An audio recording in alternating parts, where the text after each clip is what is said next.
Halo, selamat pagi semua, khususnya buat Sobat PE. Selamat datang di podcast HMP kedua. Baik, untuk podcast pada pagi hari ini kita akan membahas mengenai persiapan UAS dan organisasi yang sedang dijalankan oleh narasumber kita. Sebelum kita berbincang dengan santai, alangkah baiknya kita memperkenalkan narasumber kita. Yang pertama boleh kenalan Mbak Marcel. Halo, nama aku Marcelia.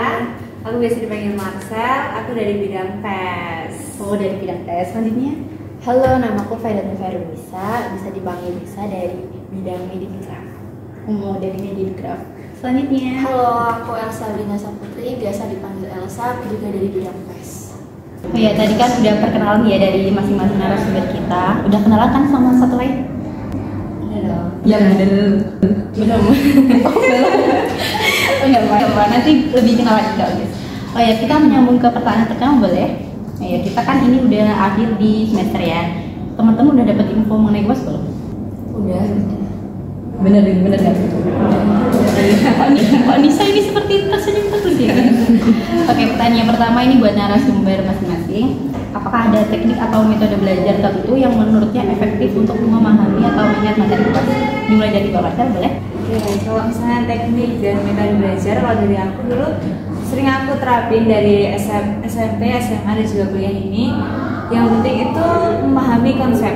Jadi nggak perlu memahami semua per huruf, per kata, tapi yang penting mengunci satu kata aja. Itu terus kita mengembangkan sendiri, itu juga bisa melatih sikap kritis kita, berpikir kritis kita. Jadi tidak berpacu sama kata-kata dosen, tapi kita ambil satu kata dosen aja yang paling penting, kita kembangin sendiri. Dan jangan lupa buat menulis hal penting apa yang dikatakan dosen, kayak poin-poinnya aja, nggak usah semua yang dikatakan itu ditulis, tapi yang penting-penting aja. Terus nggak perlu sepaneng, nggak perlu memperhatikan yang benar-benar gitu, di bawah santai aja, kayak gitu bisa lebih mudah untuk diingat gitu. Jadi jangan mengingat gitu, tapi dipahami apa materinya, apa poin pentingnya, terus nanti baru dikembangkan kata-kata itu yang dicerita tadi waktu kita belajar malamnya gitu. Jadi nggak perlu diingat semua. Oke, jadi Mbak Marcel poin penting ya di setiap materi gitu ya. Jadi Mbak Nisa? Dari aku pribadi sih nggak ada teknik khusus ya. Cuma aku suka yang nyatet ulang materi, nyatet sendiri, ngapain sendiri, habis itu bikin kalimatnya sendiri. Jadi cuma poin-poin dapatnya aja yang aku tulis, habis itu aku terapin kayak ngomong sendiri, kayak ngomong apa ya, kayak ngajarin orang tapi ngomong sendiri gitu loh. Pakai kata-kata sendiri, cuma kayak gitu aja, biar ingat. Oh ya, jadi Mbak Elsa? Mungkin kalau dari aku sendiri tadi udah salah satunya udah disebutin ya sama Marcel sama Nisa tadi. Kalau misalkan tiap dari SD sih sebenarnya sampai sekarang kuliah itu, kalau misalkan mau UAS itu pasti kayak ngumpulin gitu loh rangkuman-rangkuman selama pembelajaran ini. Nah, entarnya juga yang seperti Marcel tadi kayak poin-poin penting, pokoknya tuh yang diingat itu poin-poin penting. Asalkan kita tuh tahu poin penting kan pasti kita bakal paham ya, nggak harus semuanya itu dipelajarin. Yang penting itu kita bisa mengerti di pembelajaran yang kita mau pelajarin gitu. Mungkin dari aku itu. Jadi dapat simpulkan ini dengan poin-poin penting di setiap materi. Terus kalau Mbak Nisa ini merangkum sendiri, terus nanti dibelajarkan sama teman yang lain gitu. Kalau Mbak Elsa juga sama seperti Mbak Marcel gitu ya. Oke, jadi seperti itu. Oh ya, tadi kan udah menyinggung mengenai UAS. Lanjut kita ke pembahasan yang kedua, ya ini mengenai organisasi yang kita jalani, yaitu HMP. Nah, dari teman-teman kan pastinya ada pendapat yang berbeda-beda ya. Nah, menurut kalian join organisasi itu penting apa enggak? Kalau menurut aku sendiri penting ya Mbak, apalagi kan di suatu tempat itu kita butuh relasi ya. Nah, apalagi kan ini juga dari yang tadinya SMA atau kuliah itu kan berarti pindah tempat gitu ya, itu juga butuh adaptasi baru. Nah, buat adaptasi itu kan kita nggak cuman butuh teman satu kelas, tapi kita juga butuh teman antar kelas, antar angkatan. Kita juga butuh kenal gitu loh sama angkatan lain, sama tingkat relasi yang baik gitu. Misalnya kayak aku sama saya kita satu bidang nih, mungkin kalau kita nggak satu bidang, kita nggak satu organisasi, mungkin belum tentu kita kenal gitu, belum tentu kita saling mengenal juga sama mbak-mbak yang lain gitu nggak sih Mbak? Ya benar, aku juga setuju ya sama pendapatnya Marcel. Kalau misalkan join organisasi itu juga penting, karena dari aku pribadi ini kalau misalkan aku nggak join HMPE itu kan pasti lingkup hidupnya aku tuh pasti cuma itu aja ya, ketemu temen juga pasti teman kelas. Terus misalkan kalau misalkan tahu dari luar teman kelas itu juga pasti kayak cuma sebatas oh tahu dia tuh sama-sama seprodi. Kalau misalkan kita tetap nih di zona nyamannya kita kan pasti kita nggak bisa tahu sama dunia luar gitu. Kalau menurut aku juga tuh penting, apalagi kan bagi aku yang introvert gitu kan ya. Ada yang bilang tuh kalau introvert tuh susah banget beradaptasi, padahal tuh kita di organisasi tuh bisa mengenal satu sama lain gitu. Seri-seri sama yang pengalamannya tuh lebih baik daripada kita dan pokoknya berkontribusi gitu sama yang tingkatannya tuh lebih tinggi dari kita. Bener sih yang dibilang teman-teman, soalnya aku dulu juga kan nggak ikut organisasi apapun, cuma habis kuliah tuh pulang gitu kan. Setelah mengikuti HMP ini kayak ada kegiatan yang bermanfaat, teman-teman juga tambah banyak gitu sih.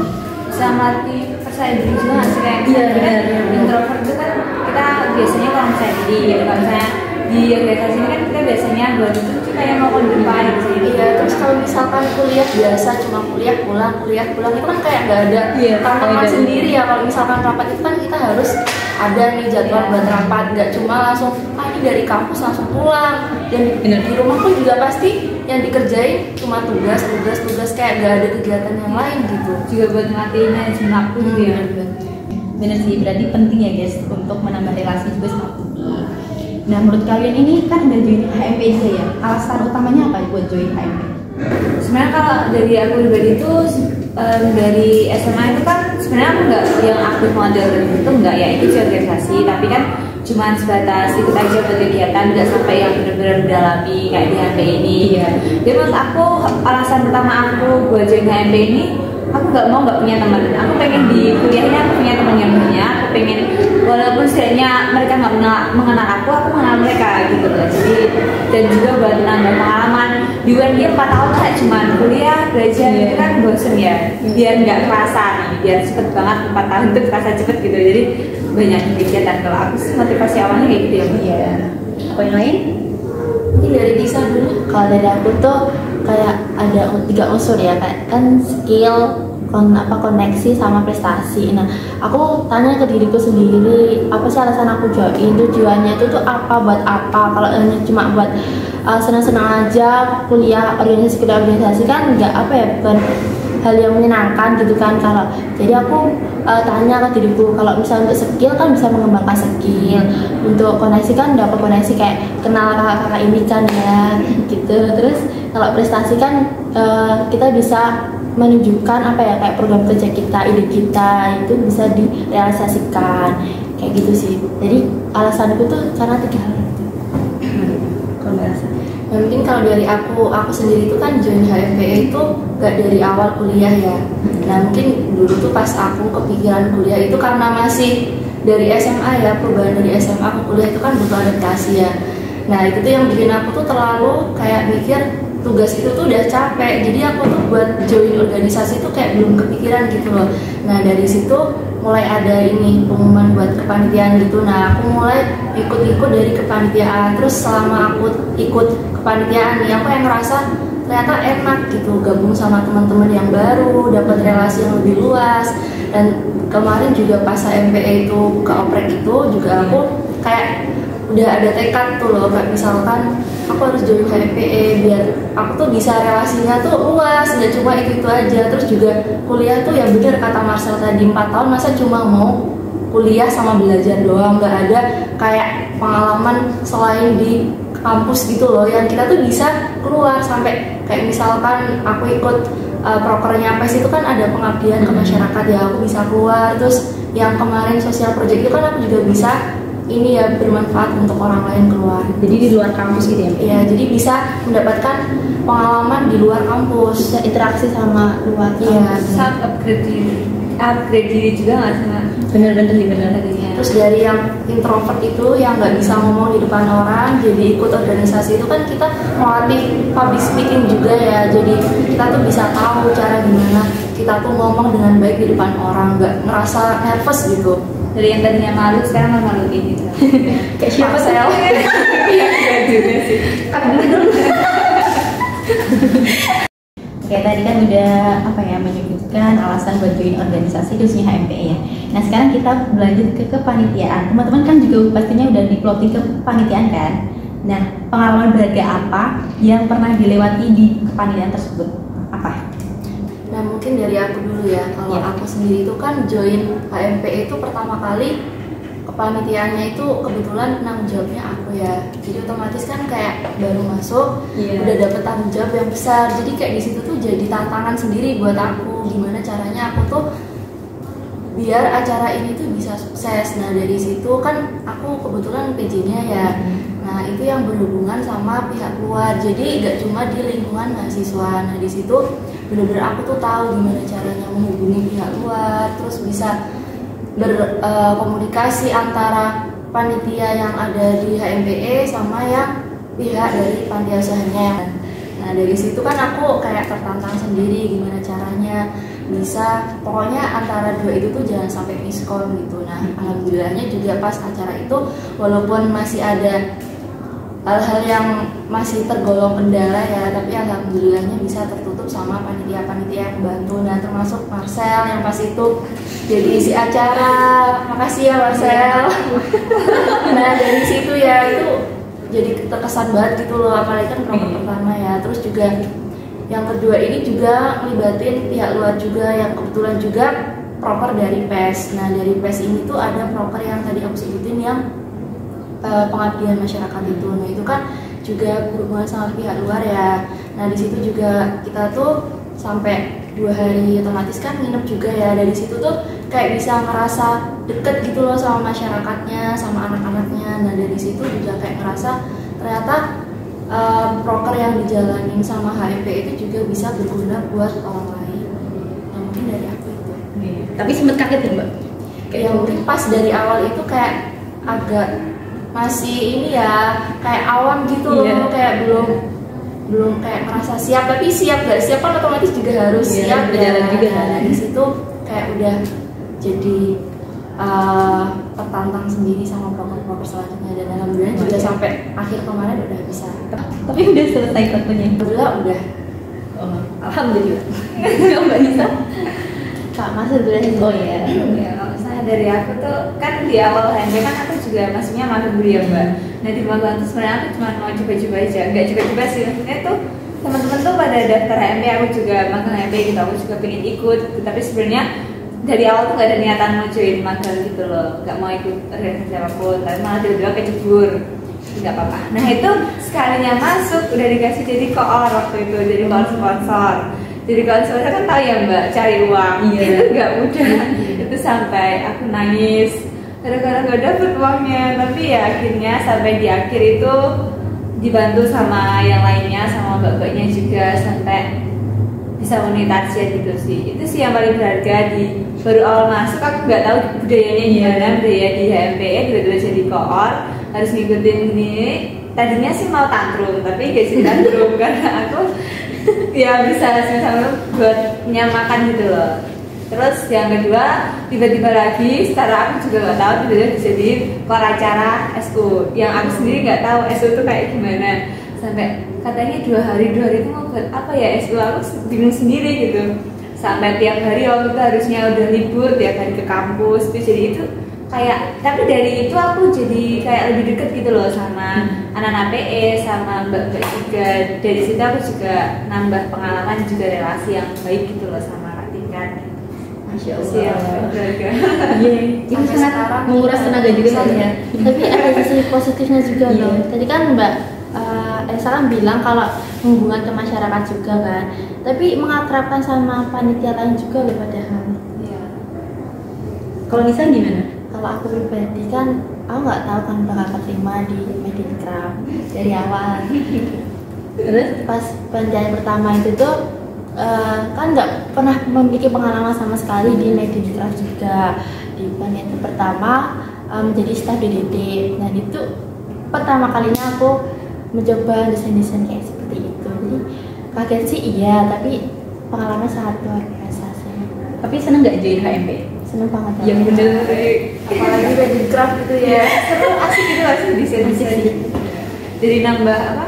Kemampuan. Kemampuan. Oke, tapi kan pasti teman-teman juga sibuk ya antara kuliah sama kepanitiaan yang berjalan. Nah, bagaimana teman-teman bisa memanajemen waktu gitu? Jadi siapa dulu nih? Ayo dari siapa? Dari aku ya. Saya dari untuk manajemen waktu sendiri itu sebenarnya nggak cuma waktu kita ikut di organisasi ya Mbak, tapi manajemen waktu itu sebenarnya kita butuhkan dari dulu sebenarnya. Jadi gimana kita mengatur acara-acara kita, kegiatan-kegiatan kita dengan kegiatan yang lain gitu. Kalau dari aku sendiri sih cara manajemen waktu tuh aku cari yang paling prioritas.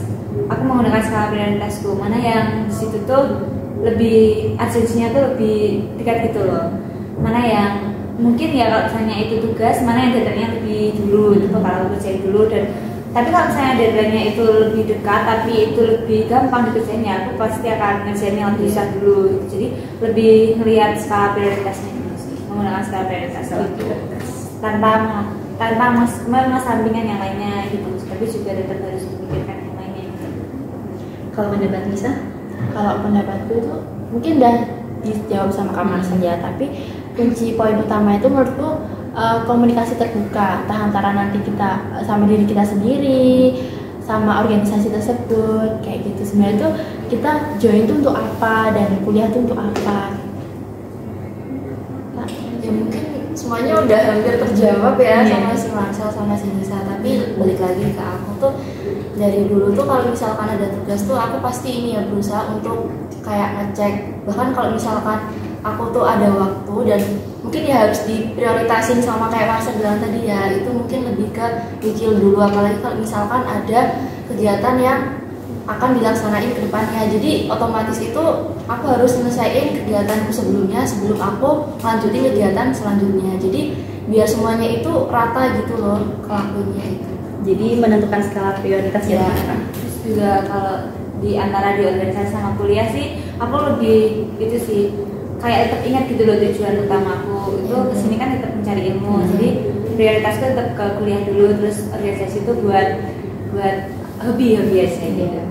Jembatan kita untuk investasi nggak sih? Oke, jadi skala prioritas itu penting banget ya teman-teman. Oke, kan ini kita mau akhir periode ya? Iya kan? Kita sedih banget. Tapi kalau enggak, sudah cukup banget. Kita sebentar lagi mau ini jalan-jalan, tahu nggak kita mau kemana? Komen. Iya, sebenarnya aku menunggu-nunggu. Sekarang kita main Mana? Ke Kalura nggak sih? iya Kalura. Ini aku membayangnya udah seru sih. Kalian seru nggak nih? aku sih baru pertama kali sih. Ke Kalibran? Belum maksudnya baru pertama kali. School Med. Oh, soalnya kita yang pertama itu ke pantai. Iya. Awal Elsa ikut? Ikut. Kalian ikut nggak? Ikut tapi kan Ikut dia nyusul. Iya, Ikut walaupun nyusul. nggak apa-apa lah. Senang sekali kita sebentar lagi akan healing. Tepuk tangan dong buat kita. Iya juga. Oke, ini terakhir ya. Closing statement agar adik tingkat join organisasi khususnya HMP. Apa? Marcel Closing statement dari aku sih, nggak usah takut gitu loh untuk mencoba hal yang baru. Mungkin buat teman-teman yang tadinya belum pernah ikut organisasi, takut aku nggak mau join HMP, aku belum pernah ikut organisasi apapun. Nah, justru ini awal buat kita tuh ikut organisasi gitu loh, karena menurut aku tuh dunia tuh luas. Dunia tuh nggak cuman depan rumahmu aja, dunia tuh nggak cuman antara rumahmu sampai kampus UNY, tapi dunia tuh lebih luas dari itu. Jadi selagi kita tuh masih muda dan masa muda kita itu kan cuma satu kali nih dalam seumur hidup, nggak akan terulang lagi. Jadi itu waktu kita menjelajahi dunia ini seluas-luasnya. Dengan ikut organisasi itu kita bisa menjelajahi dunia, kita jadi tahu apa yang sebelumnya nggak kita tahu, kita jadi punya banyak pengalaman, banyak relasi, kita juga bisa jadi lihat dunia yang luar yang tadi aku bilang dengan sisi positif ya. Terus juga itu tadi sih, mumpung kita masih muda, itu gunakan waktu kita tuh untuk hal yang produktif ya, bermanfaat. Kalau misalnya kita di organisasi kan pasti kita banyak kegiatan-kegiatan, jadi waktu kita tuh nggak terbuang sia-sia untuk hal-hal yang mungkin tidak penting gitu. Jadi selagi masih ada waktu, selagi masa muda ini masih belum terlewati, ini waktunya buat kita tuh memulai buat melihat dunia dan mengeksplor dunia sebelum nanti dunia kita tuh hanya sebatas keluarga kita, anak kita dan suami kita. Oh, sangat jawabannya sangat brilian sekali. Itu udah terjawab semua sih sama Kan nggak ada satu-satu. Apa? Mungkin pendapat Esa dulu aja yang lebih Iya, Aduh, ya mungkin closing statement dari aku ini aja jangan takut buat memulai pengalaman yang baru, karena ya benar tadi yang diomongin Marcel, kalau misalkan kita nggak mulai sekarang, mau mulai kapan? Apalagi HMPE ini kan udah mewadahi mahasiswa PE ya untuk mendapatkan pengalaman baru, relasi yang lebih luas. Nah, kapan lagi kita buat join? Apalagi kan ini kita anak PE ya, kalau misalkan nggak dari anak PE sendiri, mau siapa yang buat angkat HMPE itu semakin di depan, semakin membawa anak-anak PE itu semakin berprestasi. Masya Allah. Lanjut kan Mbak Nisa? Kalau aku sih kan dari sudut pandang orang introvert nih ya, nggak usah ada yang ditakutin sih sebenarnya ikut organisasi itu. Soalnya pengalaman juga yang didapetin juga banyak, dan nanti benefitnya tuh apapun itu juga banyak. Jangan memandang dari apa ya, sisi pandangmu saja. Saat masuk organisasi itu kita dapat sharing-sharing dengan orang yang lebih berpengalaman gitu loh. Jadi kita lebih paham sudut pandang orang tersebut dalam memahami suatu peristiwa, entah itu peristiwa apapun itu. Jadi pokoknya jangan lupa join dan membuat kenangan yang lebih banyak aja gitu loh sama anggota. Jadi ini ya positif sekali ya. Iya. Sama tadi sih, kalau menurut aku tuh nggak setakut mungkin. Kalau takut kalau misalnya nanti di organisasi itu takut nggak bisa bagi waktu, takut kebanyakan kegiatan tuh nggak usah takut. Percaya nggak kalau di HMPE ini tuh bisa tak jadiin rumah loh buat aku pulang. Nggak capek, biar nggak capek kuliah. Ya bener banget sih, apalagi kan relasi itu kan nggak cuma pas kita join di HMPE ya. Kalau misalkan kita nih pas udah lulus dari PE, dari UMD itu kan pasti kita nih kebetulan kita butuh kerjaan ya. Kalau misalkan kita punya relasi dari HMPE itu kan juga nggak menutup kemungkinan kita bakal dapet kerjaan dari relasi yang kita dapetin di HMPE ya. Jadi relasi itu tuh nggak cuma kita dapetin dari pas kita join di HMPE, jadi bisa luas sampai kapanpun Berkelanjutan ya. Buat kenangan masa tua juga nggak sih? Iya, buat diceritain. So besok kita tanyain anak kita, dulu ngapain gitu? Nggak ngapa-ngapain ya. Iya. Kita bisa cerita gitu. Kalau dulu tuh gini-gini loh, kan bisa membantu. Iya sih, kalau misalnya join organisasi itu ya capek tuh iya. Tapi kan itu hal capek itu nggak sebenarnya sama manfaat yang kita dapetin gitu loh. Capek itu cuma berapa hari sih, berapa waktu sih gitu. Tapi kan manfaatnya bisa kita dapetin sampai besok kita tua. Oh, jawabannya sangat bermanfaat sekali ya teman-teman. Beri tepuk tangan dong buat kita semua. Bahasannya udah selesai ya teman-teman. Pertanyaannya juga udah dijawab semuanya. Nah, ini menurut teman-teman pembicaraan seperti ini tuh membosankan apa menyenangkan? Sangat menyenangkan ya, Seru karena sih. dengan pembicaraan kita tadi kan kita bisa sharing ya antara aku semuanya ya, kita tadi yang dimana tadi kita nyebutin tentang manage waktu, entah kita juga join organisasi itu penting apa enggak. Bagi aku tuh bisa jadi informasi buat teman-teman di luar sana, khususnya anak-anak PE. Kalau Lisa, Kepercayaan maupun juga nggak sih kan? terus Kalau misalnya aku sendiri sih kan ini nanti juga podcast kan didengar sama PE nih, yang mungkin nanti ada niatan buat join HMPE. Nah, Tapi mungkin masih bingung. ya mungkin yang anak PE yang mikir itu paling yang join HMPE itu yang udah punya pengalaman oke nih di organisasi, yang udah berkualitas di organisasi. Kan dengan ini bisa tahu gitu loh, kita tuh kan juga, terutama Aman juga bukan berasal dari orang yang dulunya organisasi banget, tapi sekarang juga bisa enjoy di organisasi itu. Jadi bisa membuka mata buat mahasiswa PE, buat nggak harus punya pengalaman yang banyak dulu buat join organisasi gitu. jadi intinya ini join organisasi itu penting ya teman-teman, khususnya HMPE. Oke, menyinggung mengenai suplemen tadi, jangan lupa buat anak-anak IOP untuk mengikuti suplemen ke Kaliurang, dan jangan lupa konfirmasi ke kabit masing-masing. Oke, ini podcastnya udah selesai. Sampai jumpa di podcast selanjutnya. Bye bye.